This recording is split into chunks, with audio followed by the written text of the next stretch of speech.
So friends, जैसा कि आप देख रहे हैं कि आने वाले सप्ताह के लिए मिशन प्रेरणा की ई पाठशाला पे इस बार भी कहानी का संग्रह आया है और 4 कहानियाँ दी गई हैं।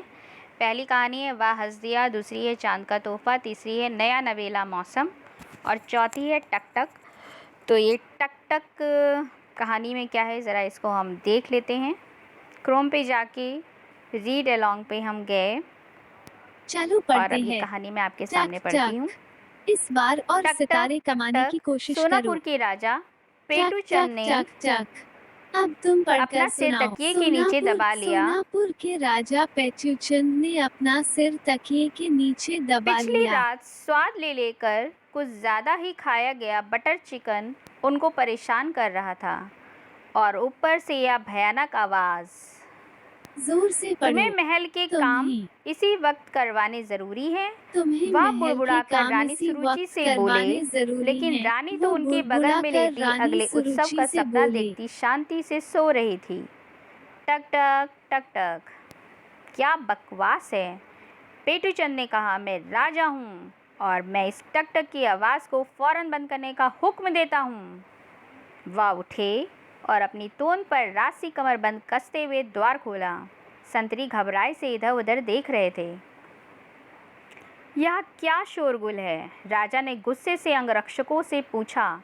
श्रीमान, हमें पता नहीं, अंगरक्षक कांपते हुए बोले। हम इस शोर मचाने वाले की तलाश कर रहे हैं, लेकिन अभी तक कोई मिला नहीं है।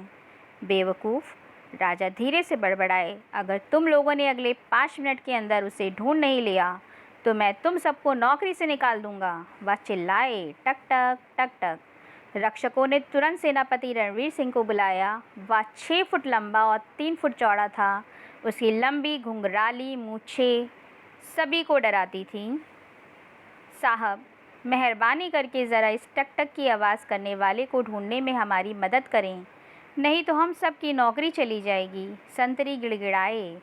बेवकूफ़, रणवीर बुदबुदाया। उसने सिपाहियों की एक टोली बनाई। टक टक टक टक। तैयार जवान, जाओ और फौरन इस घुसपैठिए को ढूंढ निकालो, उसने आदेश दिया। वे महल के चारों तरफ ढूंढते रहे, ढूंढते रहे, ढूंढते रहे। उन्होंने सारी खिड़कियों में झांककर सोते हुए बच्चों को डरा दिया, तमाम बक्सों को खोला और सभी दीवारों को ठकठकाया। कुल मिलाकर उन्होंने इतना हो हल्ला किया कि उस रात महल में कोई सो नहीं पाया। टक टक टक टक। अगले दिन राजा देर से जागे और दरबार में देर से पहुंचे। उनके सामने पहला मामला पेश किया गया। 2 लोग एक गाय पर अपना अपना अधिकार दिखा रहे थे। यह मेरी है, पहले व्यक्ति ने कहा।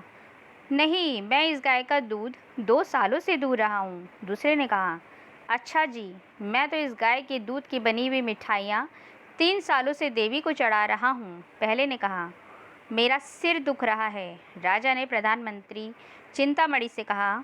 रात को खाया मुर्गा अभी तक पेट में कुड़कुड़ कर रहा है। ऐसा करो, गाय को अन्य जंगली जानवरों के साथ जंगल में छोड़ाओ।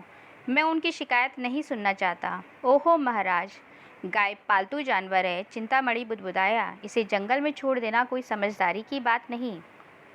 अरे वाह, तुमने तो चिंतामणि के बहुत ढेरों तेज कामों पढ़ा। में पेटू चंद को बेवकूफ़ी भरे फैसले ना सुनाने देना भी शामिल था। थके या भूखे होने पर राजा पेटू चंद अक्सर जोर से ऐसे पढ़ो। फैसले सुना देते थे। इसी चिंतामणि। चिंता से चिंतामणि समय से पहले ही गंजे हो गए थे। माथे पे हाथ मारते हुए राजा बोले, ओहो, तुम ठीक के कह रहे हो। पढ़ने में मदद के लिए इस शब्द पर टैप करो। जरा बताओ कि 3 हीरो। रातें बिना सोए मैं एक न्यायी और बुद्धिमान राजा कैसे बना रह सकता हूँ। राजा पेटू चंद ने चिंतामणि को टक टक की आवाज़ के बारे में बताया। राहत से मुस्कुराते हुए मंत्री जी बोले, मुझे पता है इस मामले में सही मदद कौन कर पाएगा। उस रात जब सब लोग सो चुके थे तब वह चिड़ियाघर के दरोगा पशुपति को राजा के पास लाए। टक टक टक टक। यह आवाज़ सुनते ही पशुपति अपने घर को दौड़ा और एक पिंजड़ा और कीड़ों से भरा एक कटोरा लेकर लौटा। पशुपति ने शाही बढ़ई से वहां पर एक छेद करवाया जहां से आवाज़ सुनाई दे रही थी। उसने कीड़ों से भरा कटोरा छेद के पास रख दिया। सभी लोग जरा पीछे को हट गए। सन्नाटा छा गया। लंबी पीली अरे वाह, चोंच तुमने वाला तो एक बहुत लाल और तेज भूरा पढ़ा। पंछी फुदक कर छेद से बाहर निकला और कटोरे में कूद गया। खटाक, पिंजड़ा पंछी पर आ गिरा। राजा ने जोर से आश्चर्यचकित पढ़ो। होकर कहा, इतना लंबी। नन्हा सा पंछी और इतना जोर का शोर। आप सबका धन्यवाद, आपने देश की बहुत बड़ी सेवा की है। फीलिंग अगली सुबह तरोताज़ा राजा जल्दी ही दरबार में पहुंच गए। चिड़ियाघर का दरोगा पशुपति राजा के सामने खड़ा था। महाराज, मैं इस पंछी को चोंच नहीं रख वाला सकता। क्या हुआ? राजा ने पूछा। टक टक की आवाज़ से चिड़ियाघर का एक भी जानवर रात भर सो नहीं पाया। अब सब जानवर सो रहे हैं और चिड़ियाघर देखने क्या आए हुआ? बच्चे राजा ने जानवरों को सोता पूछा। देख बेहद दुखी हो अब रहे तुम हैं। पढ़कर सुनाओ। राजा ने कहा। वह सोच रहा था कि पंछी के मांस के अच्छे टिक्के बन सकते हैं या नहीं। चिंतामणि ने मजबूती से कहा, नहीं महाराज, हम पंछी को मार नहीं सकते। वह राजा के विचार अच्छी तरह समझ लेता था। यह बहुत ही दुर्लभ पंछी है और भाग्यशाली माना जाता है।